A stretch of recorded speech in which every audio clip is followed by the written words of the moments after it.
So, purihin ng Panginoon that we have our time to study His Word this morning using our pastor this morning po sa ating talakayan natin ang study ngayon for the necessity of fellowship. So, we are praising God for this time.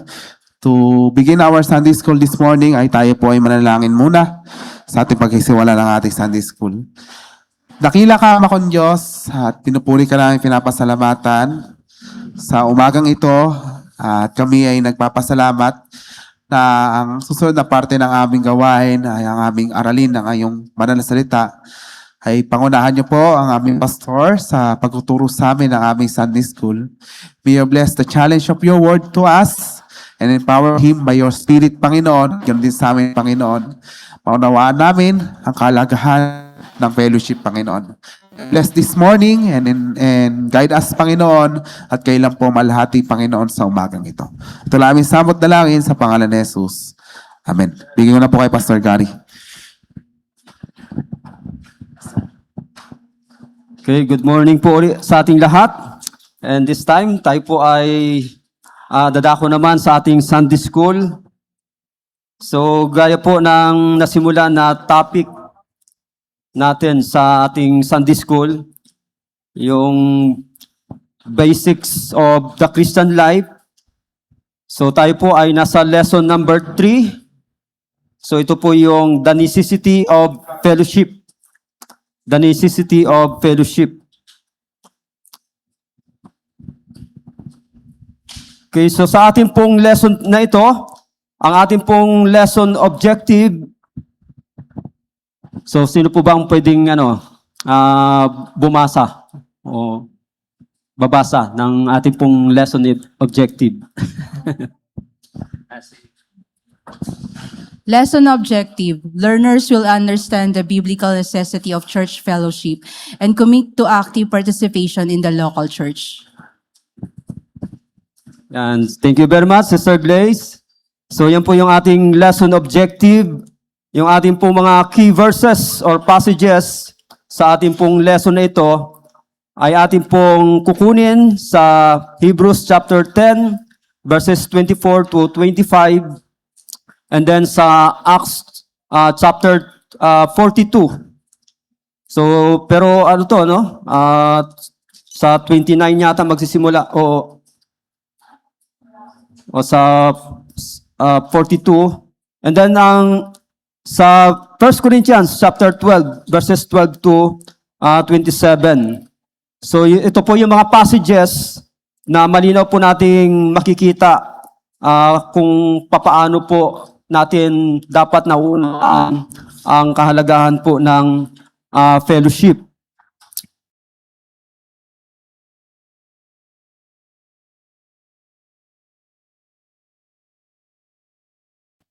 Then ang ating confession sa Article 28.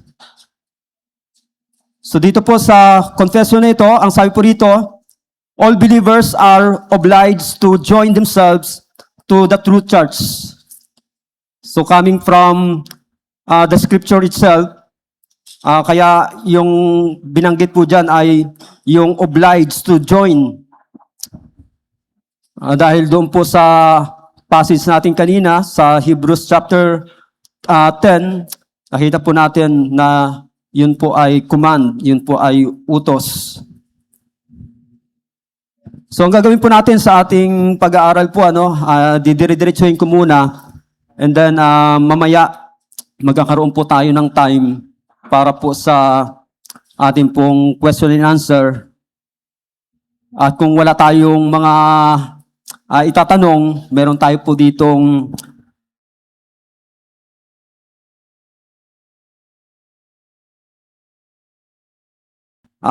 magiging discussion guide. Kasi tinatakpan ng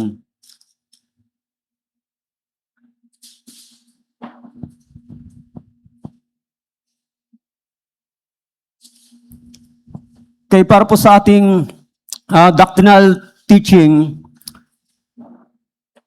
so let us study about the nature of the church first. So yung una po ay ating pong pag-aralan yung nature ng simbahan. Yan, dito ko na lang babasahin. So yung yung church, ito po sa Greek ay ecclesia, na ang ibig sabihin po an assembly or called out group of people, not a building.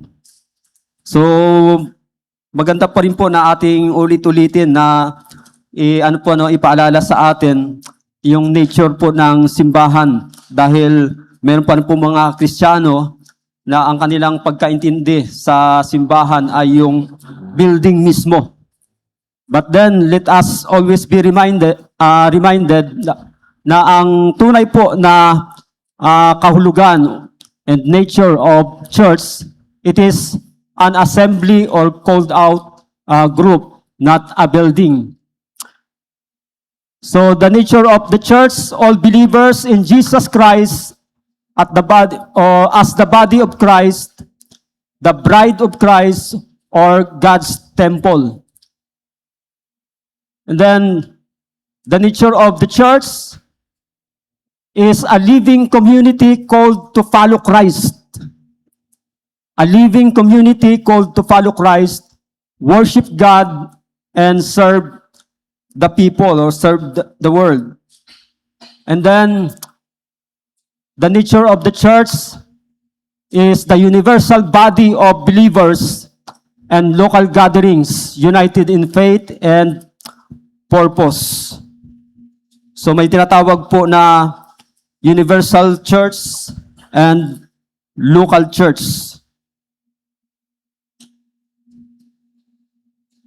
So that's the nature of the church.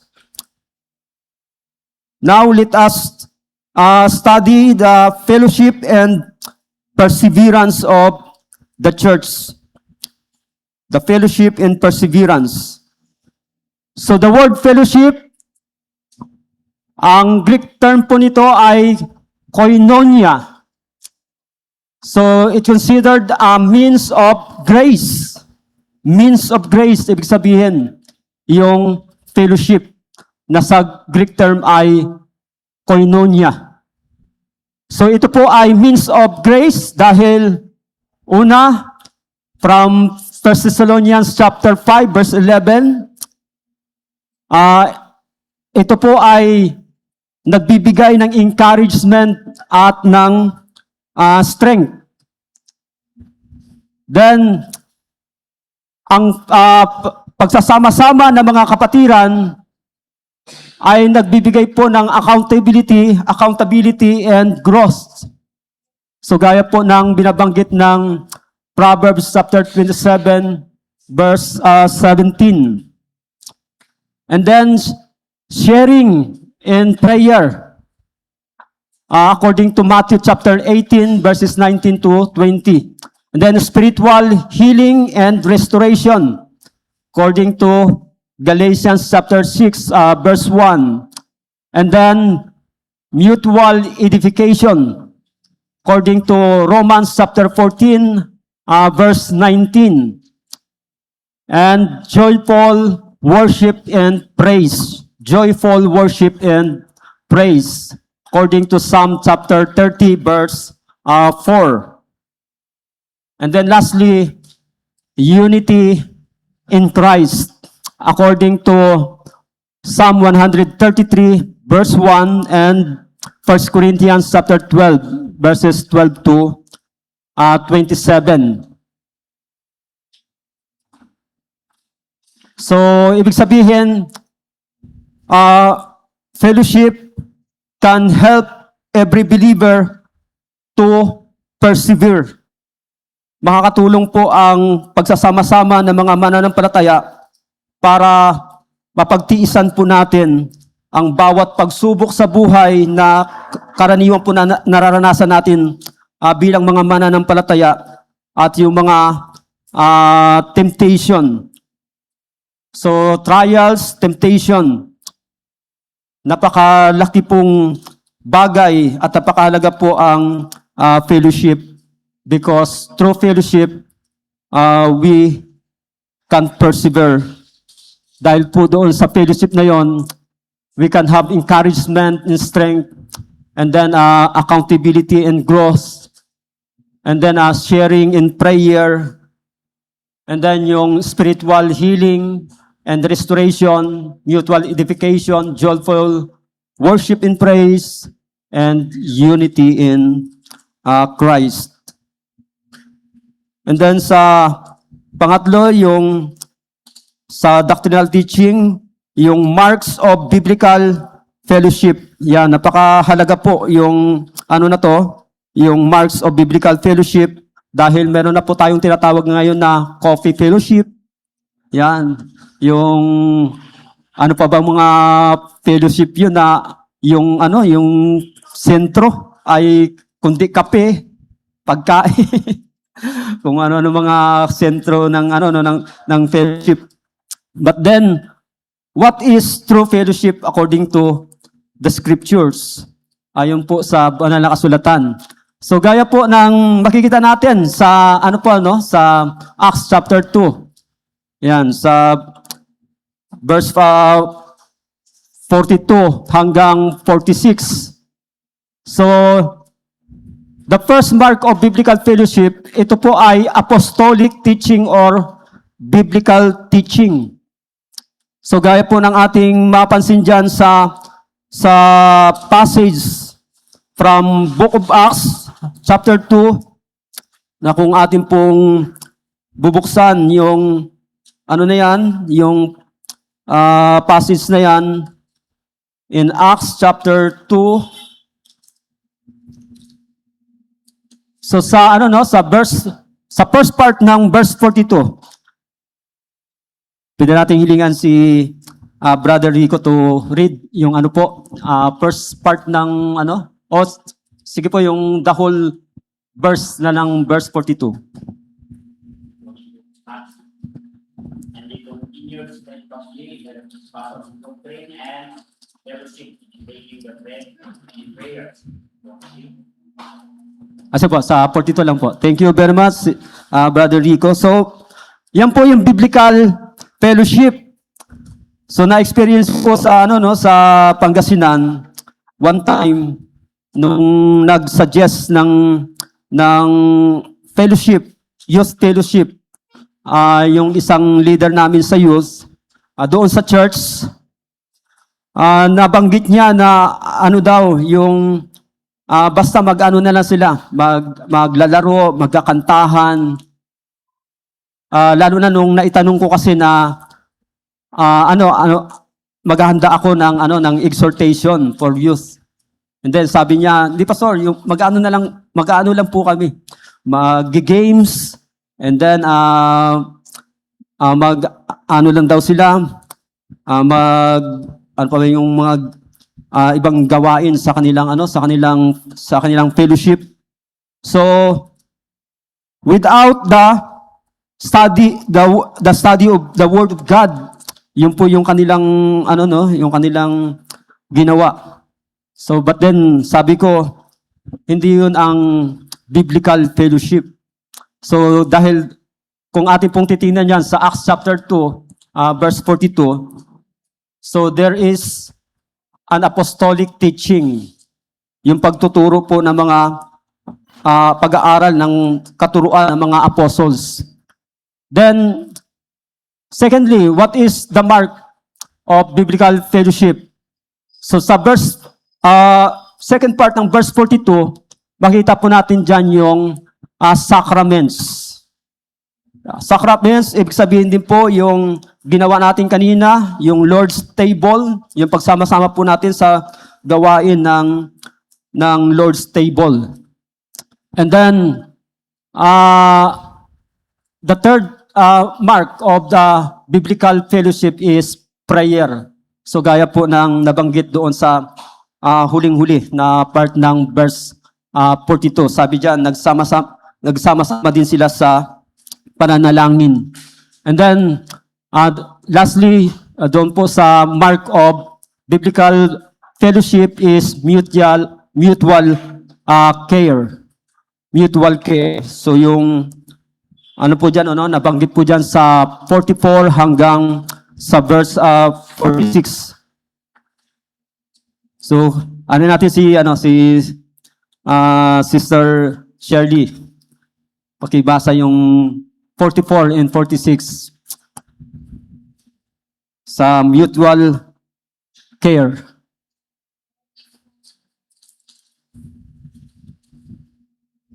And all who believed were together to have all things in common, and they were selling their possessions and belonged and distributed to all as any had need.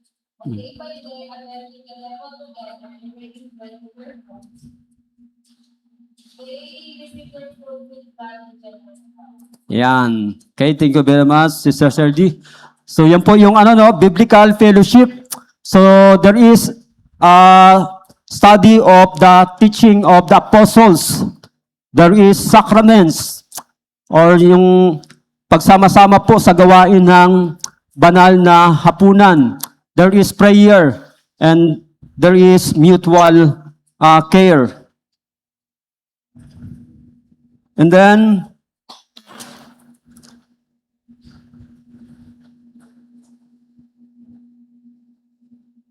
so sa po natin, sa next slide natin.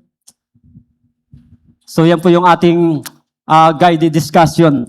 But then before natin itanong yung mga na yan, yung mga tanong na yan, yan na po yung ating pag-uusapan siguro i-discuss. So first question, why is church attendance not optional? Bakit ang pag-attend sa fellowship o sa simbahan, pagsama-sama sa gawain sa simbahan ay hindi po optional? Yan. Sige, si Sister Mian. Ano natin? So first, because it is the command of God. No, kaya hindi po siya optional. So pagka-command, hindi sa optional. So anong ibig sabihin? Tend to obey or to follow. Okay, and then pangalawa pong question, what are the dangers of isolation? What are the dangers of isolation? So anyone gusto pong magbigay ng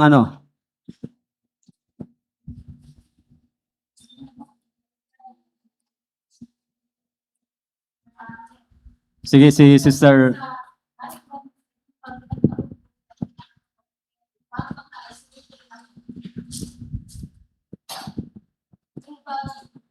Mga ilang taon rin ako, dahil nga ang pamilya ko is rin, yun bang sa maraming taon namin hindi nakakapag-church dahil nga wala kang church doon sa amin. Para ba kami na-isolate? Ang kadelikaduhan yan is baka pupuntahan ka ng mga kulto o yung bang mga pipilit ka nilang ma-carried away sa doktrina nila.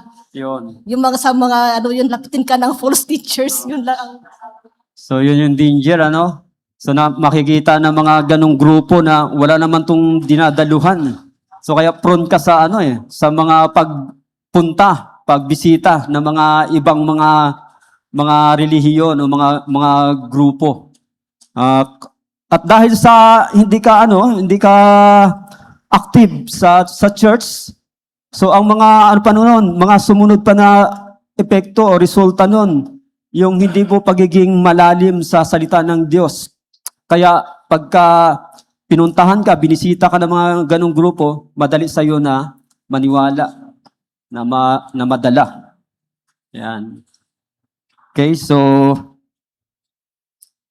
medyo yata yung natin, guide for discussion, Medyo sige, baka may gusto kayong may gusto kayong ibang pag-usapan natin aside dyan po sa ating guide questions sa ating discussion. Mukhang hindi kayo gaano diyan makarelate sa natin guide question natin So baka may iba pa kayong concern. Na lang po relation sa importance of fellowship. Ako, Pastor. Sige po, si Brother Rico. At tanong ko lang, Pastor, no, tungkol doon sa fellowship ng church, sa isang church. Di ba maraming fellowship, klaseng fellowship, no?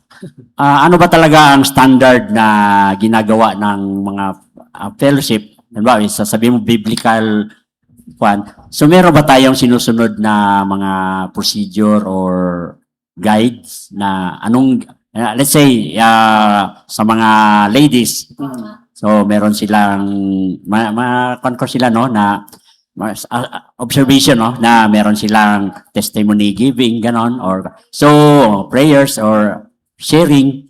So yun ang tanong ko, Pastor. Thank you. Okay, thank you very much po, Brother Rico. So, particularly sa, nabanggit niyo yung fellowship ng mga ladies. So, since na lagi po nila ako na-invite na magbigay po ng exhortation sa ladies fellowship, so ang naobserbahan ko po na flow ng kanilang fellowship, yung gaya po ng ating tiningnan kanina, yung biblical, the marks of the biblical fellowship, ay nandun po sa fellowship nila. So meron po silang pag-aaral ng salita ng Diyos, ando po yung prayer. So ang importance po doon sa na yan, sa mga marks na yan, na doon po nabanggit sa Acts chapter 2, beginning from verse 42 to 46, mayroon pong pag-aaral ng salita ng Diyos. Kasi yung, yung apostolic teaching, referring to the scriptures, yung Biblia, So, kung nandun po yung na yan, yung mark na yan, and then yung prayer, and then yung mutual care. Kasi pagka, yun po yung isa sa purpose ng ng testimony time, for the, the participants to learn kung ano po ang nangyayari sa kanyang kapwa mananampalataya. So, malalaman natin yun sa magitan ng testimony time. So, kaya doon po sa kanina, sa tanong ni Brother Rico, na nabanggit nga, particularly kagaya ng fellowship ng mga ladies. So, kikita po natin yung mga marks na yan. So, yan po yung natin, pinaka-guide. So, actually sa early church, and then yung mga sumunod pa po na na generation, yung sa early church, talagang maging yung sacraments at dan nga mismo sa Book of Acts ay araw-araw po nilang ginagawa. But then ang nakalagay naman po kasi sa sa Book of Acts, ang nabanggit po diyan, doon din po sa 1 Corinthians chapter 11, nasabi po doon, as often as you drink it. Di ba? Yung madalas, wala po sang specific talaga na binanggit na kung anong araw. Ang pagsabi lang po doon ay madalas. So kaya wala pong mali kung araw-araw gagawin. Wala pong mali kung every first Sunday or last Sunday ng month. Kaya lang, pagka annually na nang gagawin, medyo i-refresh mo pa yung isipan ng mga ng mga believers pagkaraan ng isang taon tungkol sa ginawa ng Panginoon. Yung napakalagang ginawa ng Panginoon. Medyo matagal siya kung annually na isasagawa niya yung isa sa mga mark ng ng biblical fellowship. So kaya kung gagawin din po natin sa mga fellowship pa, ang maging isama natin yung sacraments, ay wala namang pong problema. Actually, makokopya natin yung early church eh. Kasi yung early church talagang, sabi dyan, day by day sila. Okay, so thank you very much po sa question na yun. Si Ma'am Lailani, may yata. Gusto niya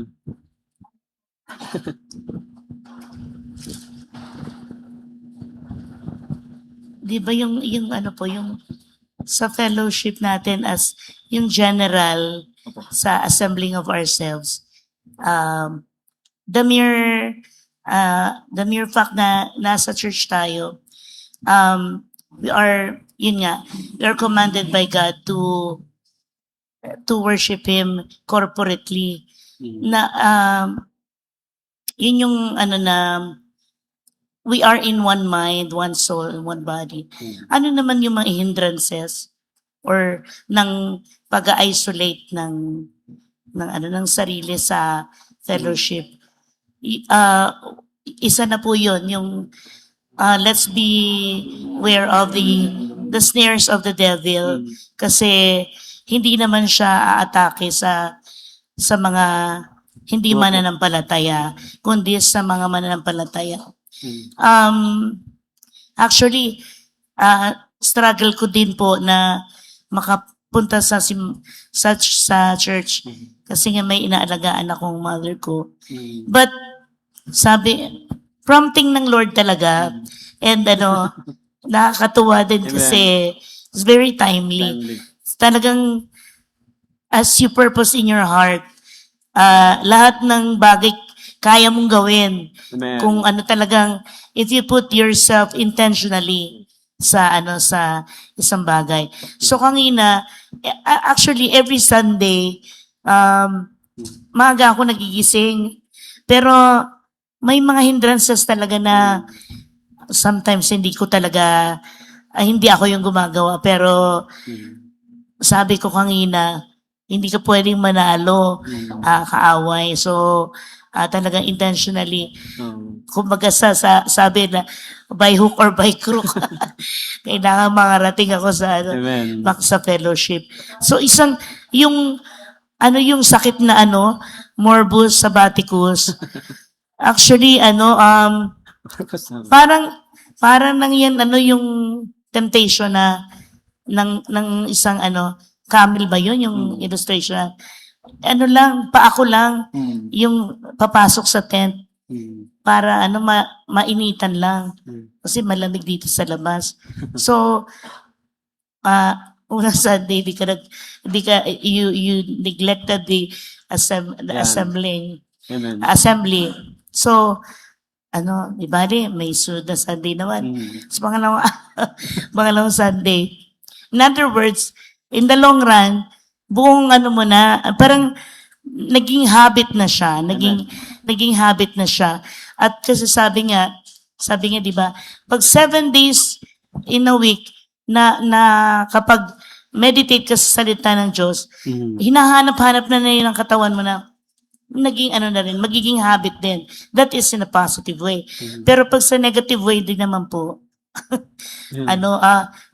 masasanay ka na. And sabi ko nga ganun, tama yung sabi ng Bible, we are living in dangerous times. So, hindi ko naman sinasabi na yung online worship is a deterrent to us Christians. But in the long run, minsan excuse na lang din po yun na, di ba may online service for those who can make it. But as usual, talagang as mga tao, we put a lot of excuses sa ating sarili. Kasama na ako doon. So, napakahirap paglabanan kapag naging habit na yung and then iba talaga ang fellowship externally and internally sa mga kapatiran, because you share one spirit, and that is the Spirit of God. And then externally din, marami din tayong mga pangangailangan na namimit ng kapatiran. Hindi lang materially, but yung nagkakaroon tayo ng fortitude sa ating spiritual life is because isang topic lang sa iyo ng kapatiran na kaya mo yan, or pinapanalangin ka namin. Malaking bagay. Amen. Praise God. So, coming from, a Christian na naka-experience po na, yun nga, medyo, dahil sa, kung minsan ma-justify natin na valid reason, but then, kagaya nga ng nabanggit ni Sister Lilanit po na mayroong mga paraan.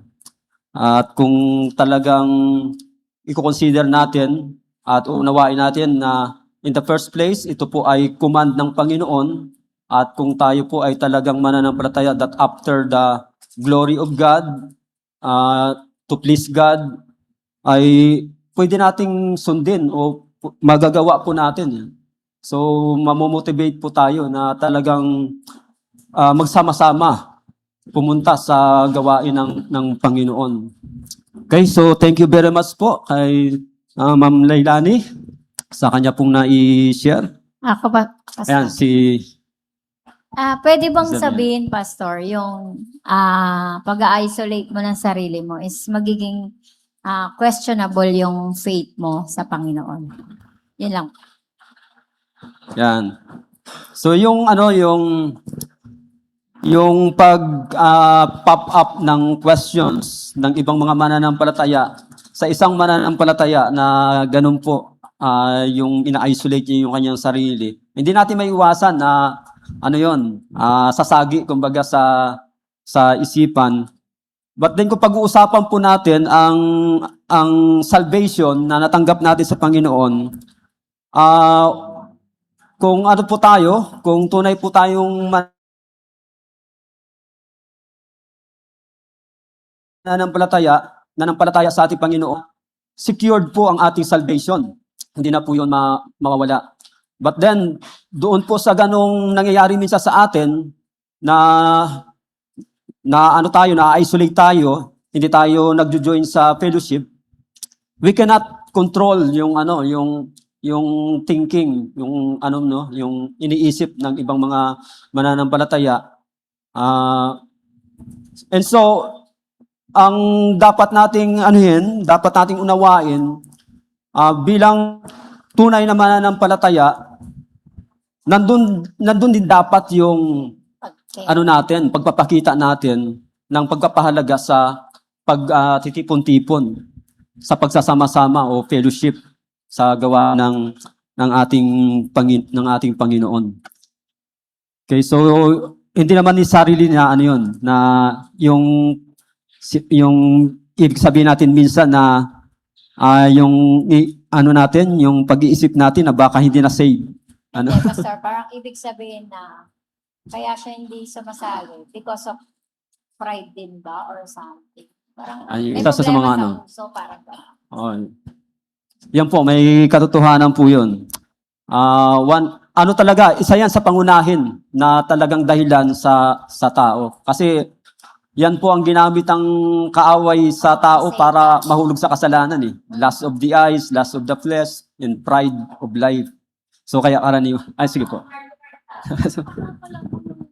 Yung kay Mean.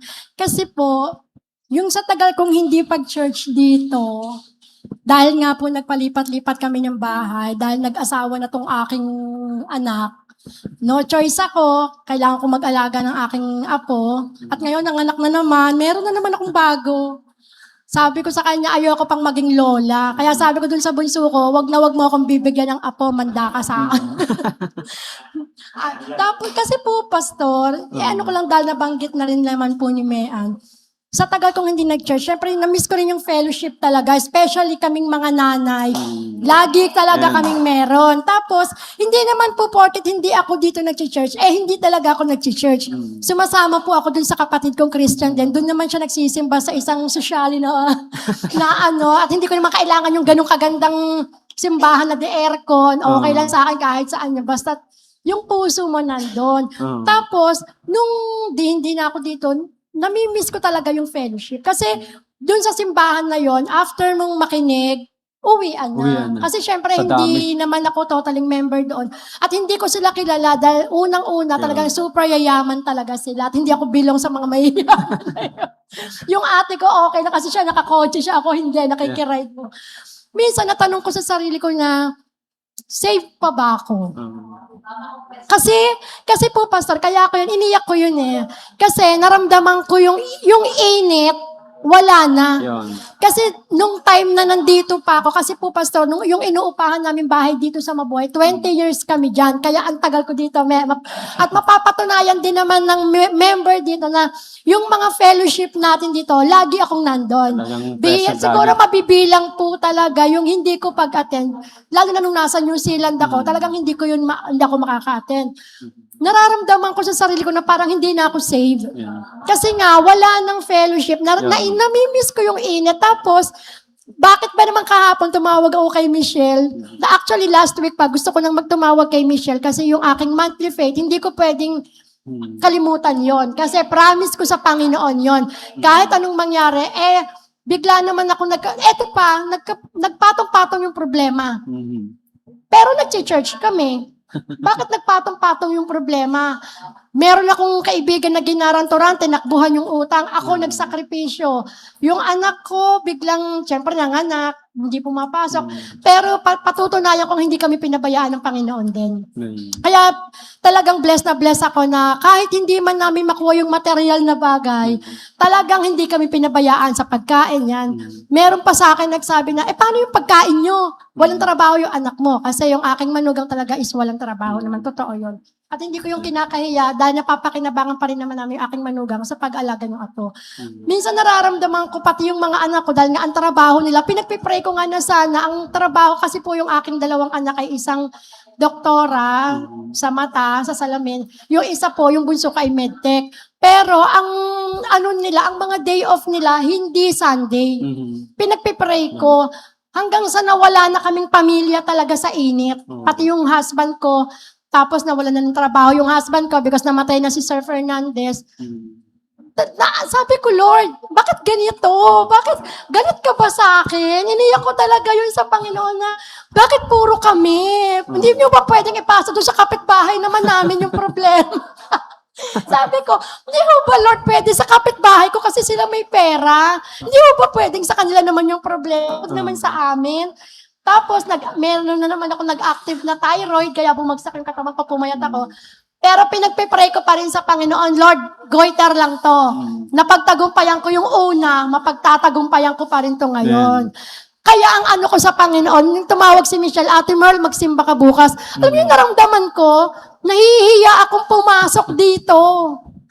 Nahihiya na naman ako kasi ang tagal ko lang hindi nagsimba.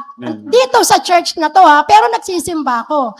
Dito, syempre nahihiya na ako. Sabi ko kay Michelle, nahihiya na ako. Eto sinisermonan ako, ba't ka mahihiya Ano ka naman dyan? Anak ka ng Diyos. Ayan ang mga sinabi ni Michelle. At kasi syempre iniisip ko, i-welcome pa ba ako kasi ang tagal ko. Hindi naman ako Yan. At nangungupahan lang din po kami dyan sa Abida. At ngayon, pinagpipray ko, sabi ko nga sa kanila, pag-pray nyo naman na huwag nang matuloy kami sa tansa kasi malilipat na naman kami sa tansa. Kasi po, yung trabaho ng aking anak, malilipat naman siya sa SM ng tansa. Pinagpipray ko sa ko, Lord, ano ba naman to? Problema na naman ang binibigay mo sa akin. Sana naman ako mag-church? Ayoko talaga ng hindi.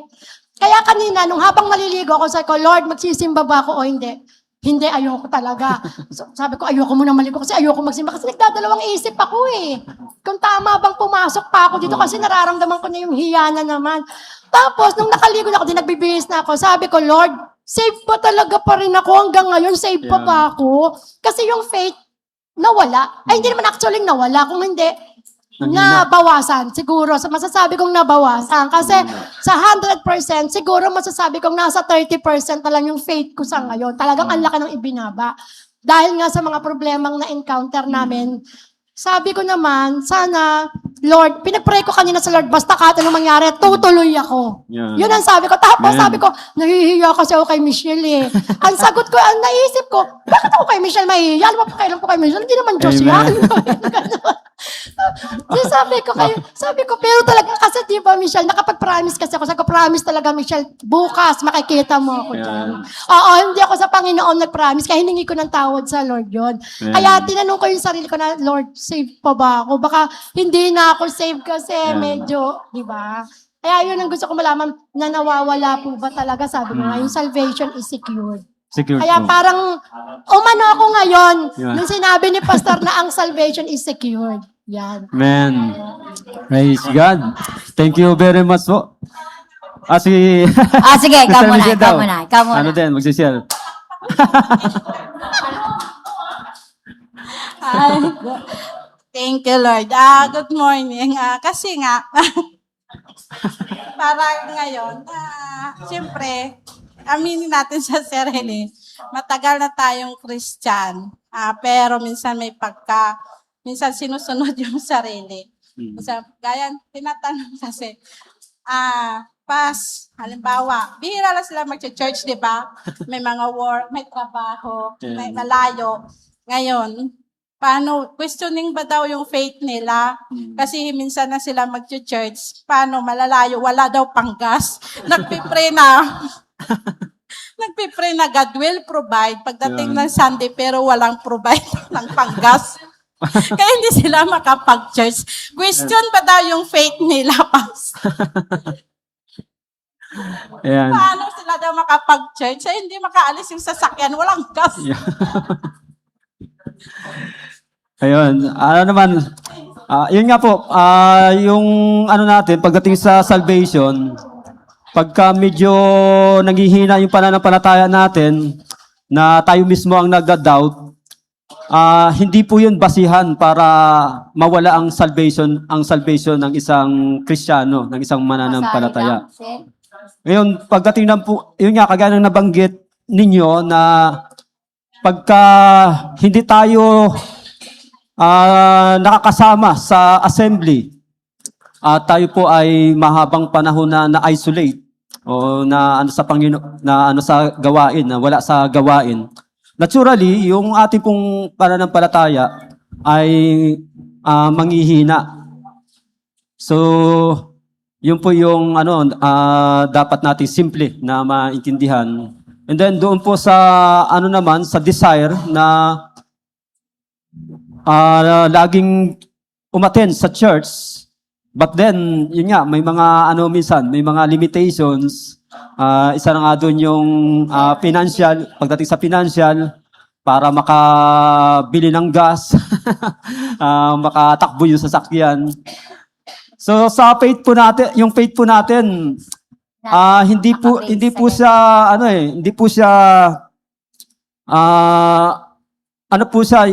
hindi po sa subjective kundi objective po siya, na ibig sabihin yung ating pong pananampalataya na magkaroon ng means of transportation, yung tipong magiging magic, bigla na lang may mahuhulog na dyan, na ng gas. Process din. O kaya yung pera, no? So, pag sinabi nating subjective, merong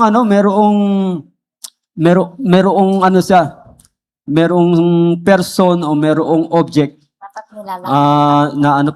na ngayon in applications doon sa sa pananampalataya objectively ay pagkaturo sa atin na tayo, na magsama-sama tayo, mag-worship tayo. Ngayon, kung sasabihin natin na desire ko o gusto ko na sundin yung kalooban na yun ng Panginoon, and then mag-pray tayo na yung ganong needs natin ay matugunan para yung desire natin na sundin yung kalooban na yun ng Panginoon na mag-worship ay magawa natin. So, meron namang pinoprovide ang Panginoon eh. Amen. But then, ang lang minsan, let us be honest, yung ating sarili minsan din natin na kukontrol. Correct. Na mayroon naman tayong minsan pwedeng maitabi, pero para doon. natin. Ginagalaw natin. Pero na-overlook natin minsan na ang Panginoon ay talagang nagpo-provide. Correct. Ang kailangan lang po siguro talaga natin, maging honest lang tayo, na merong provision ng Panginoon, but then, tayo na lang minsan ang din talaga, ang medyo kailangan humingi talaga tayo sa Panginoon ng tulong para ma-disiplina natin yung ating sarili sa magitan ng paglalaan para sa pangangailangan na yon, para yung desire natin na i-worship ang Panginoon, na yun nga, medyo malayo tayo, talagang magawa natin. So yun po yung yung uri ng pananampalataya na minsan tinitingnan natin as subjective, o yung parang mystic siya, na yung parang magic. Yung pa rin, yung perception pa rin natin sa faith ay parang magic, na pag nag-pray tayo, yung literally ay huhulugan tayo ng Panginoon nung needs natin na yun. So may mga iba't bang, sige, may... Last, Yeah. si Ate Marla pa.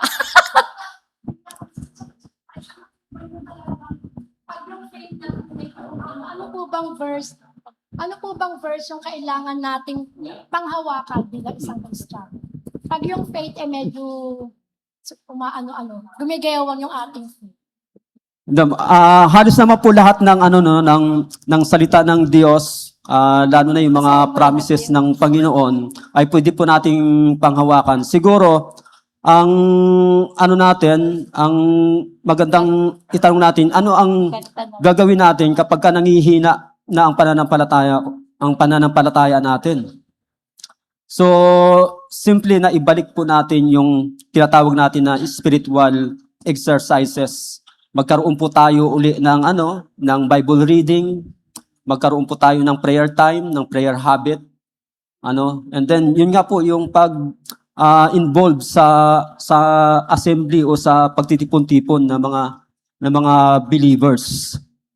So, yun po yung dapat na natin na itanong kung ano ang gagawin natin. Kasi lahat naman po ng mga natin, mapag-aralan, mababasa sa Biblia, ay pwede po nating panghawakan, pwede pong magpalakas sa atin, magpalakas ang ating pananampalataya. Ngayon, kung ang gagawin lang natin, yung certain passage or certain verse lang ang ating bubuklatin, and then i-set aside na natin yung iba, then talaga, magiging mabagal o hindi magiging progressive yung ating yung paglakas uli ng ating pananampalataya. Sige po,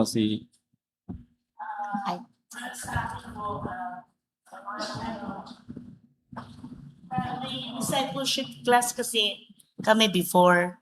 Ito talaga in-instill ng aming discipleship leader. Na verses na panghawakan natin. Kasi talaga totoo naman yun, Pastor. Tayo din naman ang gumagawa ng ikalulugmok natin. But there are times talaga mahina tayo na hindi natin na papagtagumpayan ang mga kasi kasalanan din yon. The mere fact na na-forsake natin yung assembling ng yung fellowship natin is already a sin. Now, iba pa yung syempre, pag na-entangle na tayo sa mga ng mundo, lalo tayong hindi makakawala. So ito po, nagtatanong tayo sa sarili natin, kasi individual, naman din to individual, ang tawag ito, evaluation palagi. Sabi, lagi natin isa-isip yung 1 John 5:11-13. And this is the record that God hath given to us eternal life, and this life is in His Son. He that hath the Son hath life, and he that hath not the Son of God hath not life.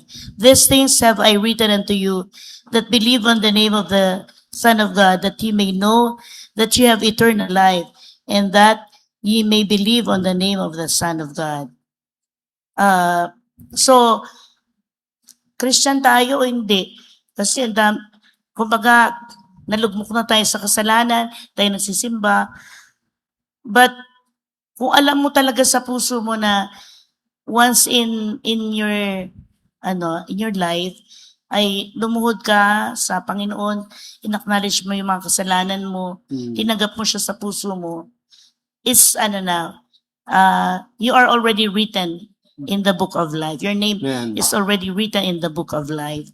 So, hindi din tayo bibigyan ng Panginoon ng ano na, kasi anak niya tayo, na manatili tayo sa kasalanan. Tatapikin na tatapikin tayo ng Panginoon. You are my child. Sabi ng ganon, no one can ever pluck you out of my hand. Yan. Hindi ka pwedeng sipain ng tao na nandito ka na sa aking kamay. So yun po, lagi ko yung pinangawakan. Yan. 1 John 5:11 to 13. Yan. Gaya din po ng ng Hebrews chapter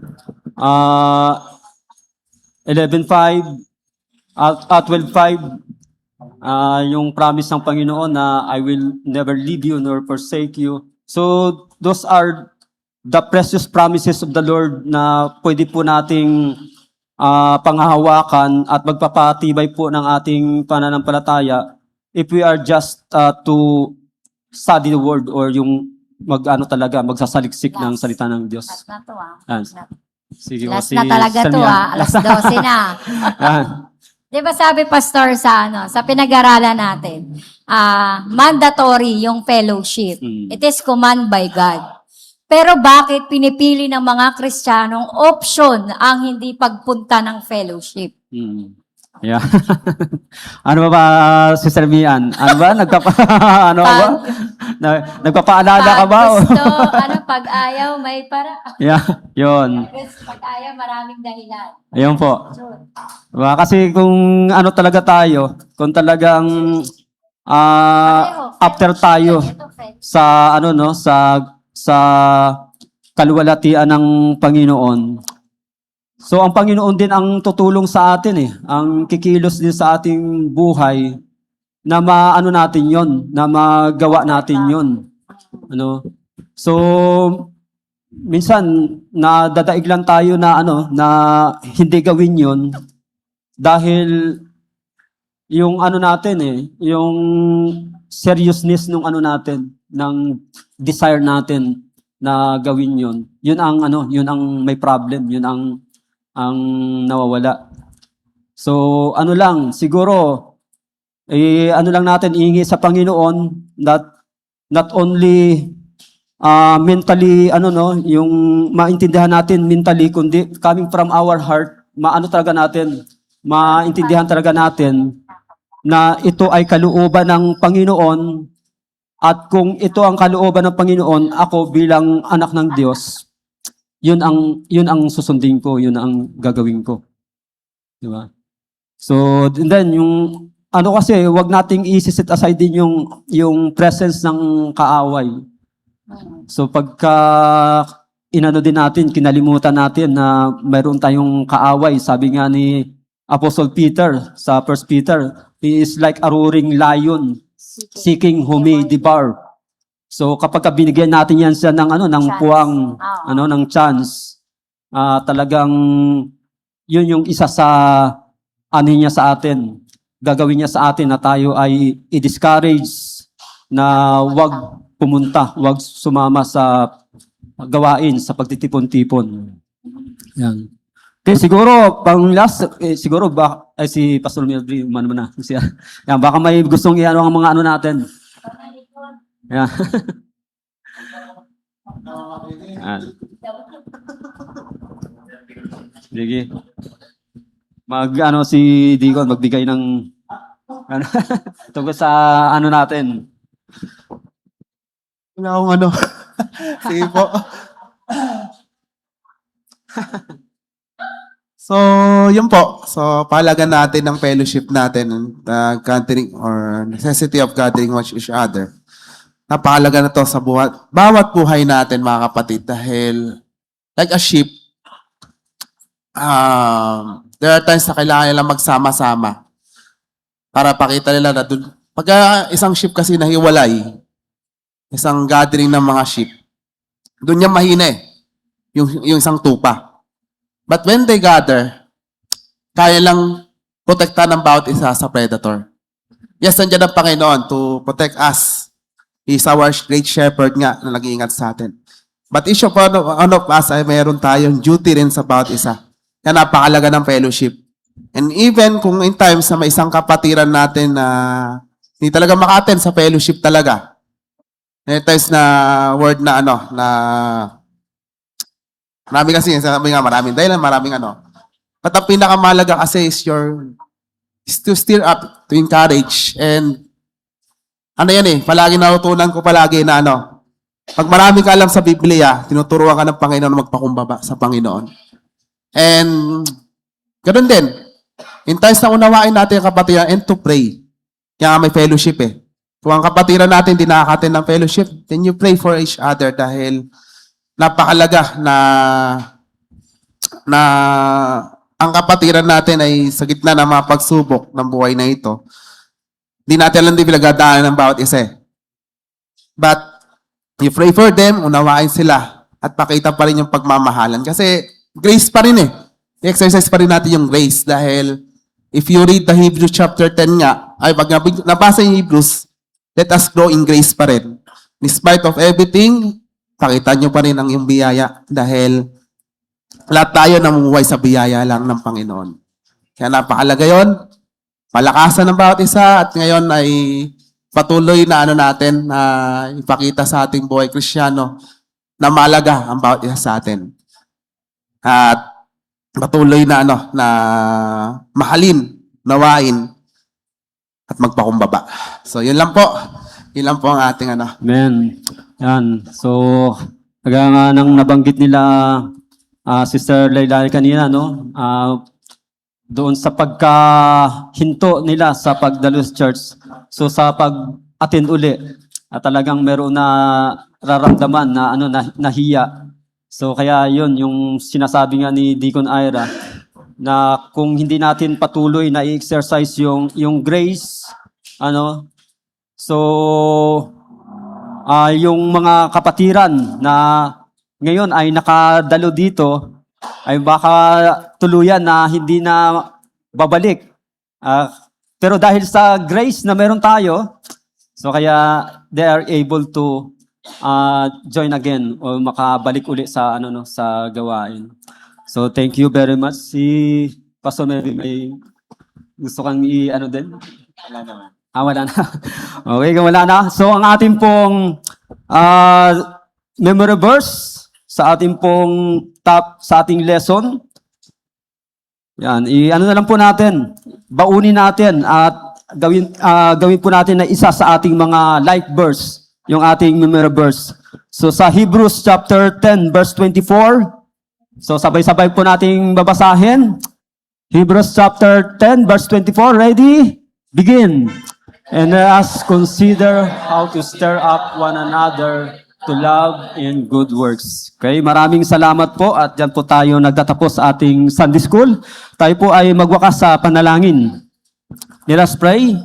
Panginoon naming Diyos, banal na makapangyarihan sa lahat, salamat po Panginoon sa iyong pagsama at pangunguna sa natapos po namin na gawain ng Sunday School, Panginoon. We thank you so much, O Lord, for moving in the midst of us, O Lord, sa amin pong pag-aaral na yung mga salita, Panginoon. Indeed, you have given us a spirit who are truly yours, Panginoon, na nandun po yung humility, nandun po, Panginoon, yung kahandaan ng Diyos na kumilala sa amin pong mga shortcomings, Panginoon, at nandun po, Panginoon, ang desire, Panginoon, na sundin pa rin ang iyong mga kalooban sa aming buhay, na kami po ay magsama-sama, Panginoon, sa iyong mga gawain, O Diyos, gaya po ng iyong inutos sa amin, Panginoon. Truly, as genuine believers, Panginoon, ay naririto po yung desire, Panginoon, na sundin ang kalooban mo na yung Panginoon. We pray, O Lord, na sa amin pong pag-aaral, Panginoon, ng mga katotohanan na ito, ay bigyan mo rin po kami ng kalakasan na amin pong tunay na maisabuhay, Panginoon, ang iyong mga salita, ang mga katotohanan na iyo pong itinuro at ipinaalala sa amin, Panginoon, lalo na po ang aming patuloy na pagsama-sama, Panginoon, ang hindi sasawalang bahala ng pagtitipon-tipon ng mga mananampalataya na kagaya po namin, Panginoon. Nawa, O Diyos, makita mo po ang iglesyang ito, Panginoon, na sa mga susunod na panahon, O Diyos, ay patuloy, Panginoon, na magsasama-sama para po sa iyong gawain, para po sa iyong kaluwalhatian, Panginoon. Sa iyo po namin ibinabalik ang lahat ng kapurihan. Ito pong lahat ang aming samo at panalangin sa pangalan ni Jesus. Amen. Magandang tanghali sa ating lahat. And before the Praise and Worship team prepare themselves sa pangunguna sa pag-aawitan, iabot po natin ang ating offering sa umagang ito.